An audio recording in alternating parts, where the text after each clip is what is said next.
क्या आपने कभी ऐसे गांव के बारे में सुना है जहां जुड़वा बच्चों का जन्म सामान्य बात हो? और क्या आपने सोचा है जब एक मां की गोद में एक नहीं दो नवजात हों तो उन्हें स्तनपान कराना कितना आसान या कितना मुश्किल होता होगा? आज हम आपको लेकर चलेंगे केरल के एक रहस्यमयी गांव कोडिनी और साथ ही बताएंगे एम्स भोपाल के एक ऐसे अध्ययन के बारे में जो जुड़वा शिशुओं की माताओं की असली जंग को सामने लाता है। केरल का कोडिनी गांव, जिसे आज दुनिया इंडियाज ट्विन टाउन के नाम से जानती है, इस छोटे से गांव में मौजूद हैं करीब 400 जोड़ी जुड़वा बच्चे।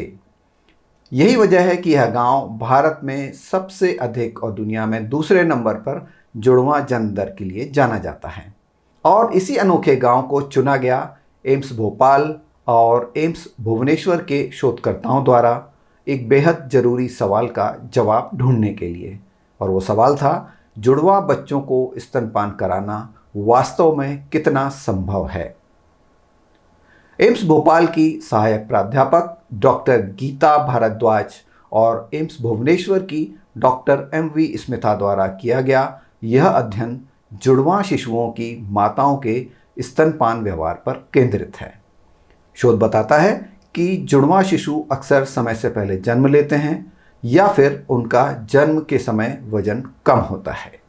ऐसे में डॉक्टरों की सलाह साफ है कि जीवन के पहले 6 महीने केवल स्तनपान इन बच्चों के लिए जीवन रक्षक साबित हो सकता है। लेकिन यहाँ से शुरू होती है असली चुनौती। अध्ययन के मुताबिक केवल 4% माताएं ही अपने जुड़वा शिशुओं को पहले 6 महीनों तक केवल स्तनपान करा सकीं। 4%? सवाल उठता है क्यों?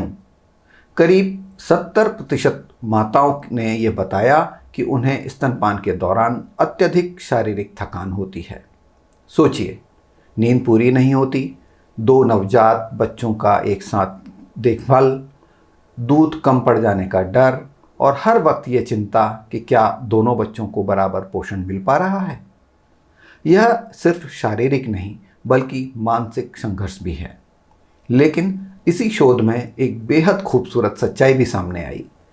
कई माताओं ने इन तमाम मुश्किलों के बावजूद 1 से 2 वर्षों तक स्तनपान जारी रखा। कुछ माताओं ने तो दोनों शिशुओं को एक साथ दूध पिलाने की तकनीक भी विकसित कर ली। यह बताता है कि अगर सहयोग मिले तो मां की क्षमता असाधारण होती है।